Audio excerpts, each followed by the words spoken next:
Welcome back to the Mountain Morning Show. Today we are talking about gardening in the mountains with Park City Nursery. I have Sophy Kohler and Tissa Gardai from Park City Nursery. Sophy, tell us what we are doing today. Today we're going to talk about how to be a successful vegetable gardener at high altitude. So we have a lot of customers come to the Park City Nursery and they are disparaging because they can't grow vegetables in Park City because maybe they tried and something got killed off by a snow or a frost in June. So we're going to give you some tricks and some tools to be able to set yourself up successfully for growing those veggies that you love. And Tissa is kind of like our expert with vegetable gardening, Tissa right? is the garden guru at the nursery. All things edible, go to Tissa. Yeah, so when you're doing your vegetable garden, the two most important things to think about are sun exposure and your soil. So you want to make sure your garden gets pretty much sun most of the day, and then with your soil you want to have a rich growing medium for your vegetables. So you want to make sure, in the fall you add compost to your soil to have it go into winter, and then in the spring add a little more compost before you till it up and add the vegetables. So real fast, if you don't really know how to make your own compost, what other options do we have at the nursery? Well, yeah, so you want to, if you don't make your own compost, you want to buy an organic compost. Just remember, what you put in your soil is going in your vegetables and you're going to eat it. So, don't do things that are chemical. Organic is best. We brought an example of our Oakdale compost that we sell. It's made locally, real nice and nutrient. Great thing to put in there. Also, if you don't feel that your soil is rich enough with the compost you add, you can always fertilize with different fertilizers like Happy Frog throughout the season to add a little more nutrients to your soils. Other little tips to do that people don't know are coffee grounds are great to put in your soil in the spring. Does it make your vegetables taste like coffee? Well, it gives you a little more caffeine.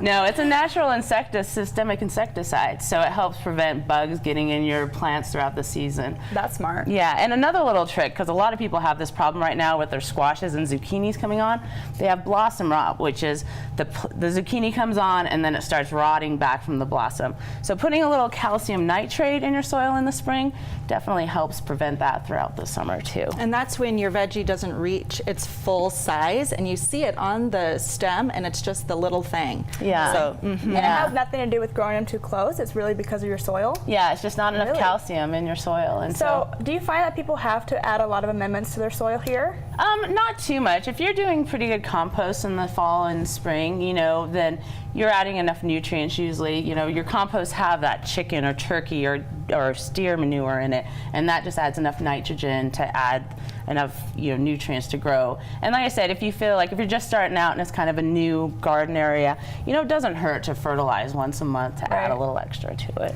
So if you are redoing a box that you already have, should you be adding amendments every year? Should you be tilling? How do you mix up the dirt so it's not becoming old? And yeah, definitely add amendments every year. You're going to want to till it in the spring and fall. This is our Hula Hoe. This is our Hula Hoe. This is great for weeds because every time you till, you usually then till up more weed seeds and you end up with weeds. So Hula Hoes are great let's for show that right in front because that is a cool tool. And I like how big it is, so you're not hunched over. Yeah, that's and when it does, it just kind of dips below the soil and it just cuts those little weed seeds off at the roots, and so, or weed plants, and so you don't have to sit there and pull them. Yeah. You just can cut them off and then then they're done and they die. So is there anything else that we should be doing to prepare our soil? That is probably the most important, is compost and things like that. Okay. Deciding though, like if you're going to do a raised garden or if you're going to put stuff in the ground and do a garden in the ground or even container pots, it's all pretty equal. People, with raised gardens, it's great if you have the option because it does add about 10 degrees of warmth, having it above the ground. And it's great because you can control what kind of dirt goes in your garden. So and it seems like good drainage as well. Yeah. So, you're not fighting with all our clayey soil and having to amend that to make it nice and fluffy and a little more nutrient. So that really helps, and container gardens are great too for people that don't have the space because you just go out, get a bag of organic or potting soil, put it in there, and put your vegetables like tomatoes you can grow, and even beans and beets and your rooted stuff. And here we have an example of a container potato. So we planted This kind of blows my mind. When I think of potatoes, I just think of them in the ground because Yeah. it's a root. It's a root Yeah. vegetable. So you can do them in containers too, and it's great because they grow all season in their cute little container. And then in the fall, you just tip it over, you break the roots away, and you have your potatoes or carrots or beets or whatever. That's cool. Well, that also brings me to what should we be planting in Park City? Yeah, it's definitely, people decide if they want to do seeds or if they want to start from plants. It's really actually really easy to start from seed around here. I know you brought some. Yeah. Tell me about these. So yeah, so you know, you can do anything from lettuces to kales to beets and beans. You know, I think these are kale seeds. Yeah. And these are organic. Yeah, so they're organic. You can get organic or natural seeds. You know, we sell Renee's Gardens, and they're all natural, even though they're not all of them are organic. But you know, you just want to get good quality seeds because the better seeds you get, the more production you have. Right. And so Right. but plants though, things you want to start from plants are like your tomatoes and your cucumbers and squashes. And why is that? Why don't you want to start from seed? Because it takes so long to grow them. Really? So up here at our altitude, you know, if you buy a plant, you kind of jump ahead a month, and so you're ahead of yourself a little bit. But other little tricks of the trade with your tomatoes and zucchini and your peppers are using seasonal starters, or what we call walls of water. And it's like a little mini greenhouse for them because they need a little more heat throughout the day And to insulation. grow, and insulation. So this goes around the plant. And you fill it with water, and then it takes the heat in from the sun during the day, and then at night it radiates heat back to it, so it has a little bit longer. I have never seen this. They're great for up here, especially if you want to do those challenging plants like your peppers and tomatoes. So, and it helps with the early season frost and also the late season frost. It helps protect them. Well, this is really cool. Yeah. So if you're planting seeds, when should you plant your seeds? When should you start them? You can do any kind of like your cold weather seeds early in May, like your things, lettuces, spinaches, your peas. Those do great, you know, in early May because they One can tip take the that water. we would probably give with starting seeds at that time is to use one of these cloths. So these add that 10 degrees also. And does it go under? So you would cover your little planted seeds or your little seedlings. So if anything that you're putting in the ground before that last frost, which is typically June 15th to June 20th up here, you can cover with a blanket. So this goes over. It will the go seedlings. over your garden, that's right. In addition to the walls of water that can give that extra protection. And would you put this over your plant starts as well? You Later can on? definitely do that if You you're may not expecting a need it, storm. yeah. You might not need it. True. And you'll know when you can back off. But typically, we say you can start growing your root vegetables in mid-May. So those, your beets and your carrots and your turnips and your radishes.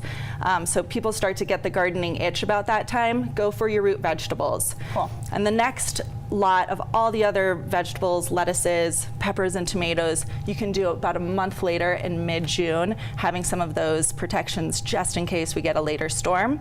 But you guys, we can still plant some things right now that we can harvest and enjoy in the fall. So today or this weekend, if you feel like doing some veggie gardening, you can plant spinach and lettuces and peas, garlic shoots. We'll begin garlic. Yeah. When will the garlic? When will you harvest the garlic?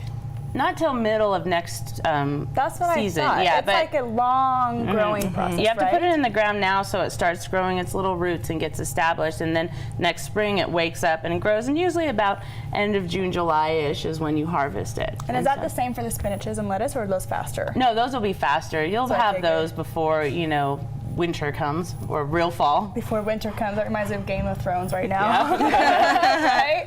Winter's coming. I know, exactly. Okay, and so besides what we could be planting right now, what should we be harvesting? Right now that's coming on are, you know, as you can see, like our zucchinis and cucumbers are on.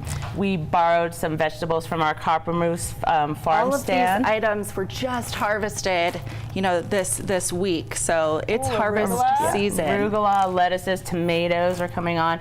You know, you can, if you want, you know, do some potatoes, but they're going to be small. But your carrots and your beets are probably just about ready. And the way you kind of know with those is that they'll start poking their heads out of the ground, and then you can start pulling them and seeing how big they are. So but don't pull them until you can see them? Yeah, Okay. I'm exactly. always really confused about the root vegetables, when to pull them. Yeah. Because I just don't, especially with potatoes. Yeah, I and potatoes. I can't tell. I know, and the longer you leave them in the ground, like honestly, I don't harvest potatoes until October. I don't dig my Really? carrots and potatoes up because the longer you leave them in, the bigger they're gonna get. Well, these guys are pretty I big know, already. yeah.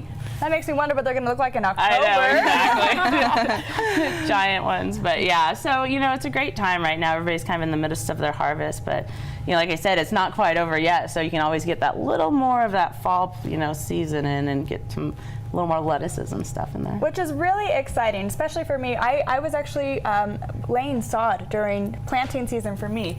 So I missed out. Oh, yeah. And so I have the itch. And I was like, what can I be planting now? And I knew about the garlic. I didn't know I could redo the spinach and everything. Yeah, definitely. Now it's cooling down. Well, supposedly cooling down is a great time to get, those, crops in too. So.